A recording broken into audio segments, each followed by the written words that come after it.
to the RunRX podcast, where we talk about all things running.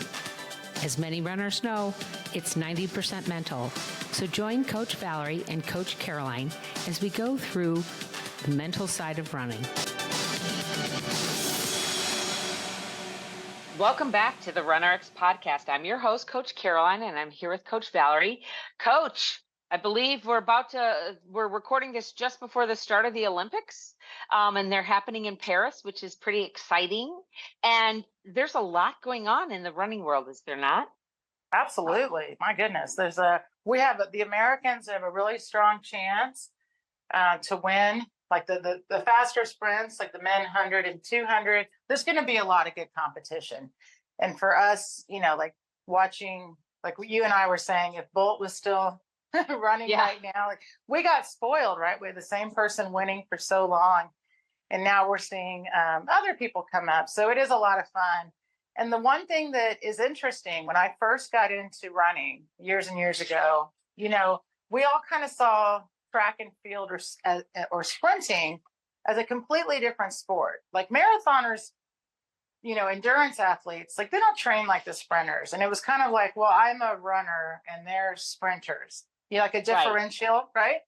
Yeah. And very different. Like they train differently, that in their mind, they're running differently. So I was kind of bought into that as well when I first started running. Like I didn't even consider sprinters. They were like just a whole nother level, right? Right. And so what's interesting is, of course, as I got more into running and I started running coaching, well, my running coach is a track and field athlete. He's a high jumper. And he knew. Dr. Romanoff was a high jumper? Very good high jumper, yes. I did not know that. I did not know. There you go. I just learned something new. Didn't know that. Cool. And this is, by the way, really neat because he's not very tall. Right. He's probably 5'7", maybe, and very high jumper. Like really, he was really good at it. And when he started to coach at his university, he was writing his thesis or dissertation. And they said, well, we want you to coach the track athletes, the runners.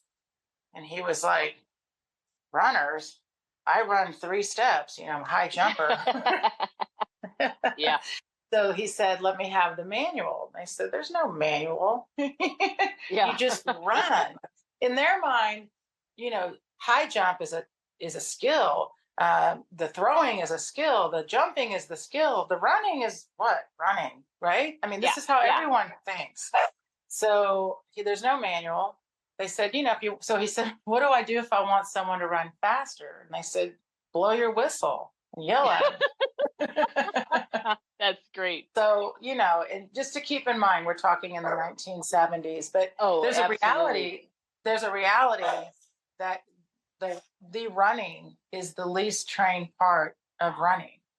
Like they train the start, they train turns, they train all of these other elements, except not really the running. And that's kind of what led to the Pose method, by the way. But one of the things that he knew is that runners need a warm-up. Runners need strength training.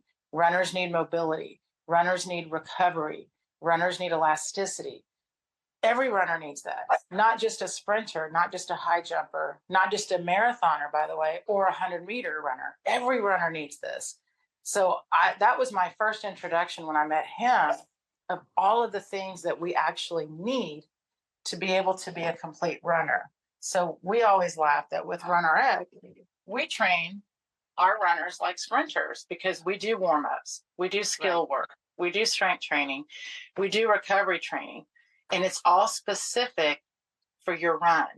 So that's the best part of what we do is we balance that training. And our runners, they don't know any different. They're like, we warm up, we do our strength training, we do our recovery work. And that is honestly how they're staying able to run whatever distance it is they want to run. That's fantastic. So when you say, so if I'm training, like they don't know the difference. We don't know that what we're doing is different from the other stuff. Take me through, if I'm brand new, what is the immersion? And I know we're already talking about things that we might change in 2024. We do this every August, guys. We start thinking of new ways to teach things. But what am I doing as a runner coming into the immersion that is like a sprinter? Like, how would my workouts be for the first month or two that I'd be in the membership? So in the immersion, what we're trying to help you do is really set up your basically your training schedule, how to set up training for running without running in the beginning. And this is important, especially because we're changing a movement, we're developing a new movement pattern. And for a lot of you guys, we're helping you get out of an injury. So what we do is we set up a practice where you get basically a warm up that's a standard. So you're going to do the same warm up. That's the best part. The warm up is something you learn immediately. Then we teach you how to get in the ready stance, which is your preparedness for running. Then we teach you the action of running. And by the way, these are all of the learning modules. The video itself is probably about 5 minutes at the most. And then we encourage you to repeat it. So say you go through the video, you go through that learning for the day, you can practice that same movement up to like 10 times, right? So we encourage you to go through it, but it's at your own progression. What you're learning is one day there'll be a skill, one day there'll be a strength, and there's always a recovery. So you're learning how every day I'm going to do a warm up, I'm going to do a skill, which turns into your run, by the way. Then I'm going to do a recovery strength, which is also, by the way, stays really standard. Like we're not giving you a bunch of movements you've never done before. We're giving you movements to help you reconnect with your movement pattern. So like some of the things you'll have seen before, like glute bridges, hip lifts, which every runner needs. So we include like the core work, the hip work, but it's done in a way that it's setting you up with a very easy to follow progression and a standardization, meaning this is my warm up. This is my strength before I run. And we're talking glute bridges and toe touches, not like get weights out, Right. And then we work on the movement itself of running, because what's so crazy is, running is probably the highest impact without someone hitting you sport. It's the highest impact solo sport. Let's go that way, because you are hitting, there's impact. You are touching the ground. No one's hitting you, thankfully, but you are hitting the ground. And it can be up to 8 times your body weight the faster you run. So this is a really important thing here, that the amount of impact people are putting on their body without realizing it right until they get an injury. So how do I manage that? Well, what you do is you learn how to use muscle tendon elasticity, but to use it, you have to develop it. So we actually spend the immersion developing your muscle tendon elasticity, strengthen your core, strengthen your hips, strengthen your whole body, basically, including your feet and your ankles, to help you get prepared for running. And then, of course, we teach you how to minimize impact. We don't want you to have 8 times your body weight when you go running. We want you to minimize that. So that's really what you're getting out of the immersion. And like I said, the skill practice in the beginning, it's like all skill because you're learning. And then that skill practice turns into a shorter skill section and a longer run. In the beginning, it's a lot more skill. It's like an interval session. You do a movement and then you run a few steps. You do a movement and you run a few steps. So you're really relearning the movement pattern of running. And we put it in a way that makes sense. And the fun part is, as you keep progressing, all of a sudden you realize, oh, wow, I'm running. And it really does turn into that. But you have to be open to spending about a month, because it really does. We laugh about this. If we could help you learn faster, we would. Yeah. But you have to give your body and mind a chance to learn together. Right. That's really important. So kind of taking it back to, if we're training you kind of as a sprinter, sort of, if that's sort of the way our training technique, if you're watching the Olympics and you're kind of hearing some of the stories about how people train. You mentioned there's a Netflix movie out, a documentary now? Yeah. So, right. And that's, it's called Sprint. It's on Netflix. It's very good. And it's following the people that are actually going to the Olympics now. And they actually just had a big race yesterday. And we saw some of the same people from the movie, from the documentary, do really well yesterday. Well, what you see in the documentary, for one, the amount of hours these people spend. You know, the sprinters, they're in the weight room every day. They're on the track every day. So they're spending just as much time as the endurance athletes. Like everybody that's, you know, like if you're going to be an Olympic athlete, you know, you're spending just hours and hours and hours of training. You have to. Right.